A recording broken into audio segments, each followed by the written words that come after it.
Lost Boys! Looks like we've come to our last episode, so I decided that I wanted to read my favorite chapter. What do you guys say? Should we get started? Chapter 15. Hook or me this time. Odd things happen to all of us on our way through life without our noticing for a time that they have happened. Thus, to take an instance, we suddenly discover that we have been deaf in one ear for we don't know how long, but say half an hour. Now, such an experience had come that night to Peter. When we last saw him, he was stealing across the island with one finger to his lips and his dagger at the ready.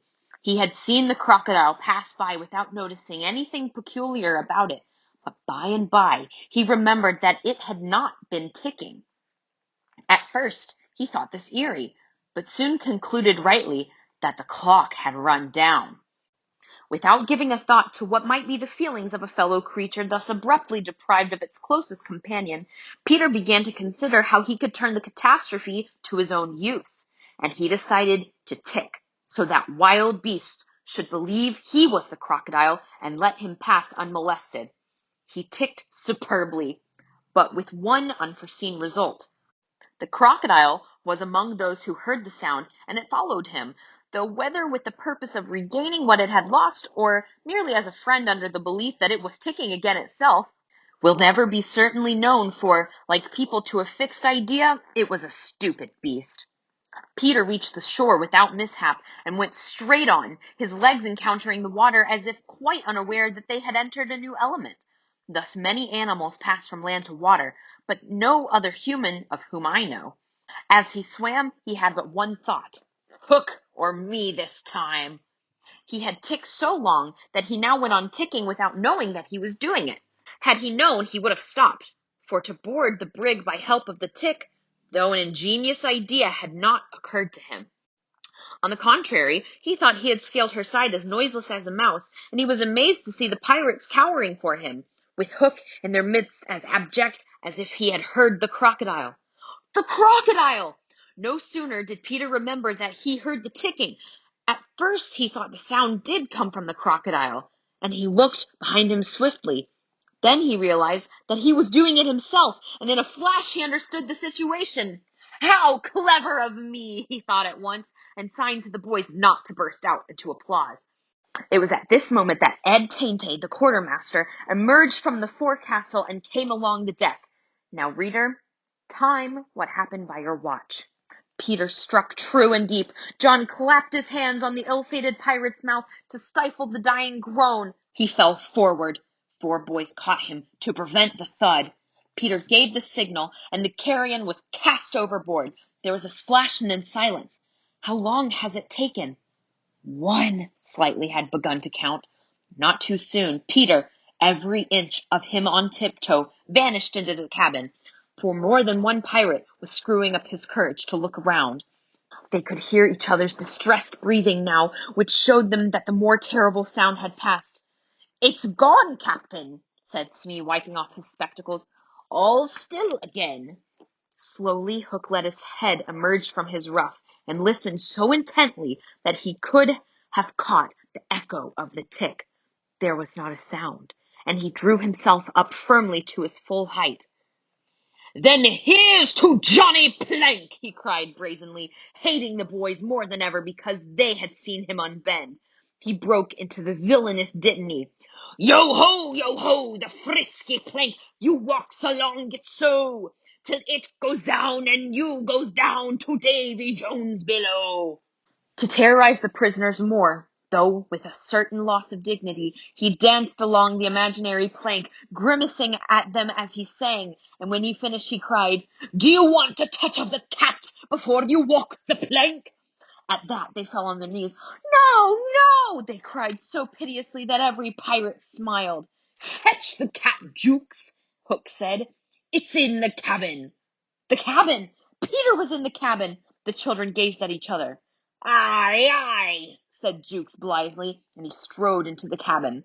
They followed him with their eyes. They scarce knew that Hook had resumed his song, his dogs joining in with him.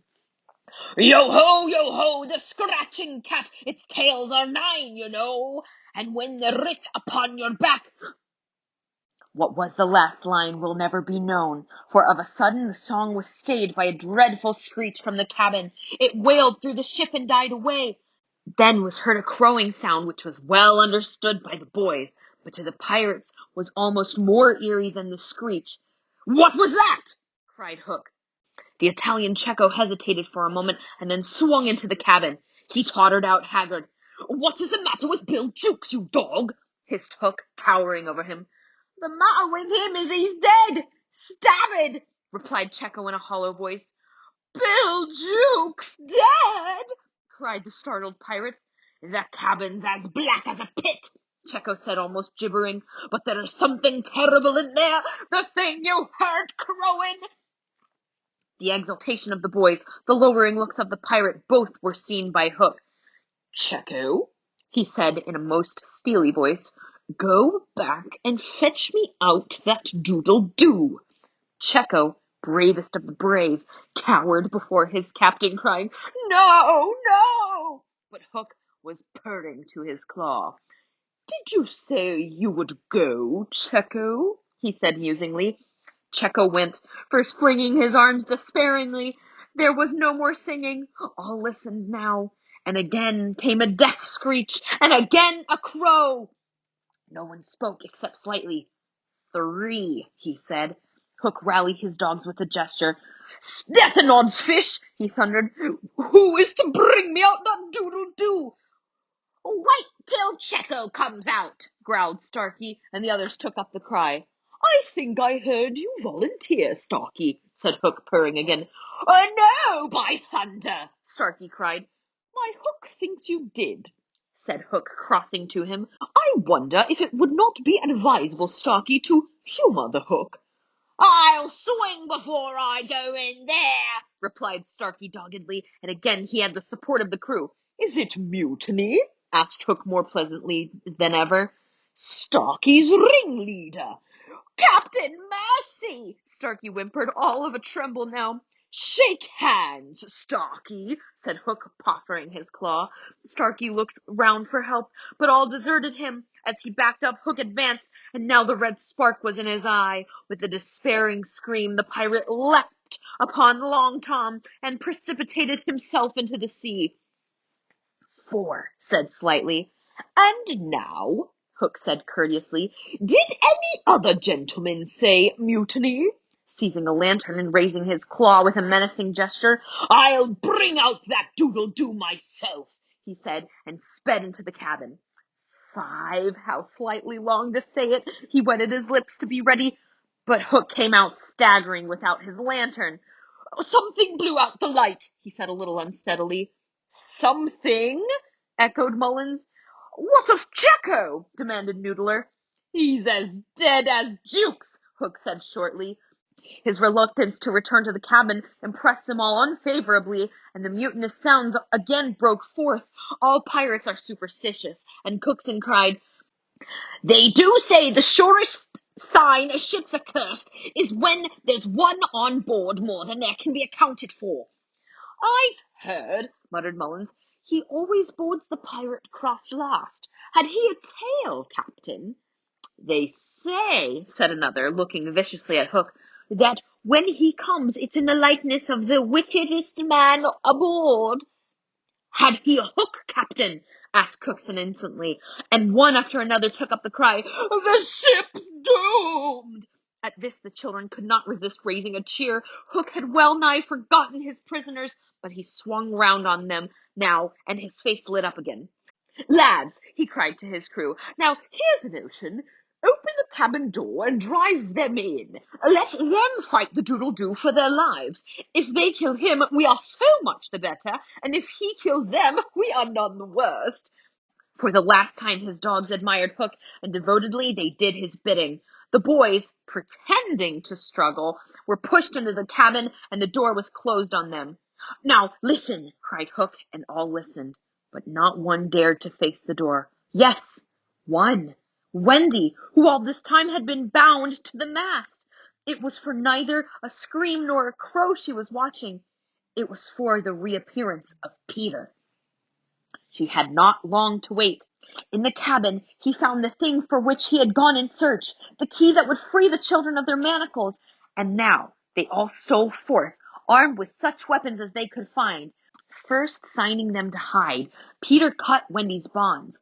And then nothing could have been easier than for them to all fly off together. But one thing barred the way, an oath. Hook or me this time.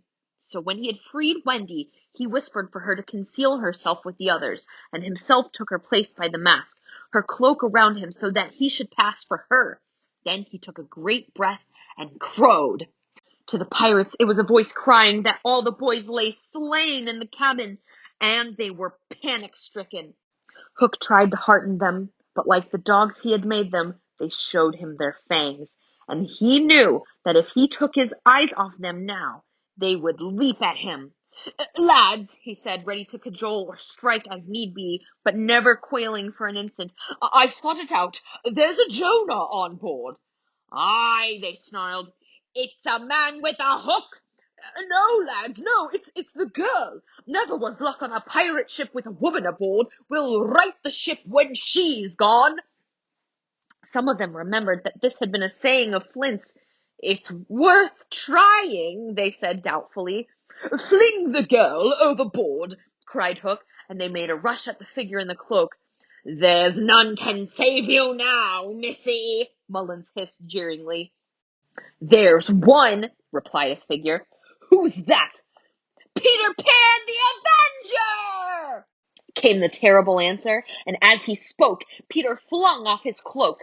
Then they all knew who 'twas that who had been undoing them in the cabin, and twice Hook essayed to speak, and twice he failed. In that frightful moment, I think his fierce heart broke. At last he cried, Cleave him to the brisket, but without conviction. Down, boys, and at them! Peter's voice rang out, and in another moment the clash of arms was resounding through the ship. Had the pirates kept together, it is certain that they would have won. But the onset came when they were still unstrung, and they ran hither and thither, striking wildly, each thinking himself the last survivor of the crew. Man to man, they were stronger, but they fought on the defensive only, which enabled the boys to hunt in pairs and choose their quarry. Some of the miscreants leapt into the sea. Others hid in dark recesses, where they were found by Slightly, who did not fight, but ran about them with a lantern which he flashed in their faces so that they were half blinded and fell as easy prey to the reeking swords of the other boys. There was little sound to be heard but the clang of weapons, an occasional screech or splash, and Slightly monotonously counting 5, 6, 7, 8, 9, 10, 11. I think all were gone when a group of savage boys surrounded Hook, who seemed to have a charmed life as he kept them at bay in that circle of fire. They had done for his dogs, but this man alone seemed to be a match for them all. Again and again they closed upon him, and again he hewed a clear space. He had lifted up one boy with his hook, and was using him as a shield, when another, who had just passed his sword through Mullins, sprang into the fray. Put up your swords, boys, cried the newcomer. This man is mine.